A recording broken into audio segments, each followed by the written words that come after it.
Before Joshua R. Williams, my anxiety kicked in, where Shonda Smith Baker hosted a picnic down at Boom Island. And I didn't really pay attention to the people that was there because, Shonda had hosted it. And then her daddy started passing the hat around, telling us to help pay for the picnic. And I thought that she could have, when she sent out the request to go to Boom Island, because her and Junior had a nice house. Linda Baker had a decent house with the house next door they owned. If people couldn't afford it, then we could have just had it at Linda's house.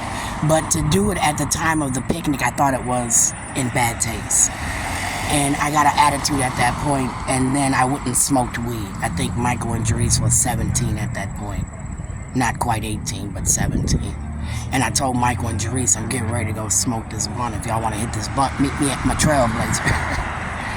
So Jerice and Michael met me at my Trailblazer, didn't they, Shonda? And on my way back, Shayla was like, Ma, they told me to go get the baby. I said, what baby? She said, the people over here at this picnic said I needed to come and get this baby. I said, whose baby is that? She said, Ebony's baby. I said, who's Puddin's daughter, Ebony?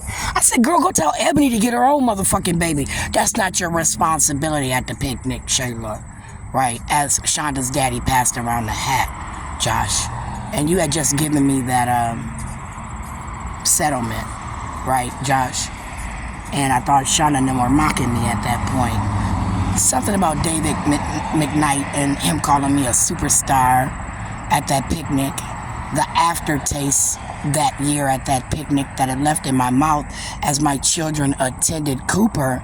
And I thought about Aaron Brown. See, I had went to Cooper District and enrolled Shayla and Michael long before Shonda put Malik there and Punkin put Brandon there. And then because Amani was younger before she went there, I had applied for Shayla and Michael for like 4 years in a row.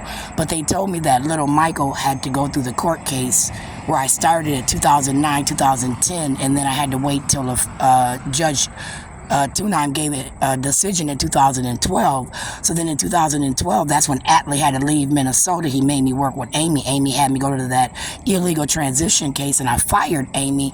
And then I pulled my son's IEP from Minneapolis District Number 1. I said they were discriminating against my son based on his size, based on his playing football, and him being black. And then I learned later it was about not being married, my religious status, because Mary Johnson, my aunt, Linda Baker, my aunt through marriage, and Jackie Baker, my aunt, was in the district gossiping to Kim Ellison as Kim Messon was going through these court cases. And I even asked Atlee when we went through the Social Security case, I said, how come we didn't have no people on my side? That whole Social Security case bothered me. And not only did it bother me, I told Atlee I didn't like how Laura T. Booth had a see-through shirt on and you could see her bra, right, as a court official, a prosecutor. She was a prosecuting attorney for she was a prosecuting attorney for the district. And I had Atlee at that point, who was a student. And I don't know if Atlee disclosed it or not before or after, but if Atlee would have told me that Amy Jane Getz was his supervisor and everything he did had to go through Amy, and if Amy didn't approve it, me and Atlee's relationship might have been different. Right, but Atlee was with me for like 2 years for the Tunheim decision and then almost a year for the LaFlave decision. So that was about 3 years that Cooper said I had to wait for the decision before I could put my kids in District Cooper 281. And then as soon as I got that decision, I pulled my son's IEP. I started investigating what they were even giving him at that point. What is an IEP? What does an IEP entail? The label drives and services. I'm learning what an EBD label is, what a severely disabled label is. I'm learning what an emotionally disruptive label is. I'm learning all these things, and then I'm trying to assign where me and my child fit under other health disability based on a mental health diagnosis that didn't affect his day-to-day, but for the way they were teaching him and his speech. Michael had not really wanted to read out loud for a long time. Now, whether or not he grew out of it, what I can tell you is that when we left Head Start and was going into district, Head Start was working with him once a month, once a week, twice a week. I mean, twice a month, I don't know. But they were working with Michael on speech. They had these services coming in because they said they thought he had a weak face muscle when he smiled, and it affected the way he talked and pronunciated words. They later said Shayla had a lisp, but Shayla grew out of her lisp, kinda, but she used it sometimes, which could attribute to their short tongue, the way they pronunciated words, and their short teeth. These all things take history when somebody's studying someone, although they're things to look back on now and maybe correlate other information as to why it's happening and happened then, what could have been done to assign better services. But I told them what could have been better services.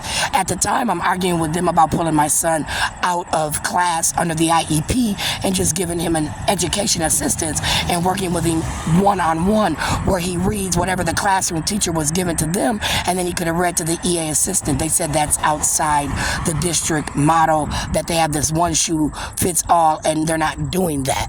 So he'll either be EBD, black, disruptive, or he's going to be nothing. And then nothing meant that now I'm getting all these referrals. He's being kicked out of class, and we're now in court with Krause, where Harrelson got a subpoena, didn't show up for court. They said she lived in Wisconsin, where I now picked a fight with Wisconsin about a teacher out of Wisconsin. They said living with a residency in Wisconsin, coming into the inner district to teach, as she was awaiting to get a spot in her regular district because she had just became a teacher.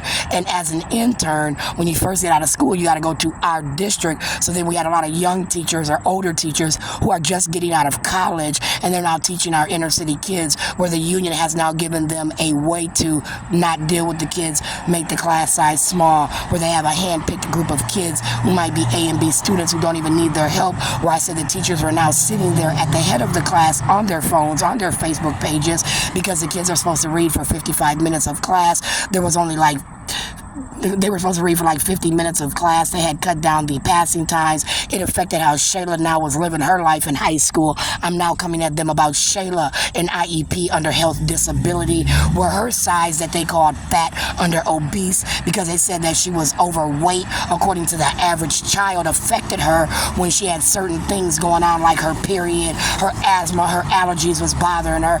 These things would overall affect her day to day, and she might have some health disabilities where she might miss class, where her mama could pick up the work, her mama could make sure she got it done, her mama could turn it in, take a motherfucking picture, email, text, send it through the motherfucking internet that she paid for, that nobody was giving her a $10 discount for, by the way. She paid it because they said she had to pay it, and she paid it so her kids could have internet, not broadband. She started off with broadband, by the way. Right? Broadband wasn't high enough speed for them. They'd be clicking. They kept freezing up the computer. I had to switch from broadband to high speed. Then I went from high speed to 2 gigabytes, 3 gigabytes. Now I'm at 5 motherfucking gigabytes. I went through data motherfucking roaming. I done challenged you motherfucking people on every motherfucking level. Based on my education. And my high school down there that was PYC, that's now tore down. That's a nice Capri, a nice school across the street.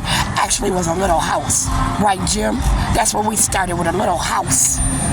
You know, a little wooden desk type shit, where the Lutheran Brotherhood could privately donate to Jim Long, and Jim Long educate some people. Class of what?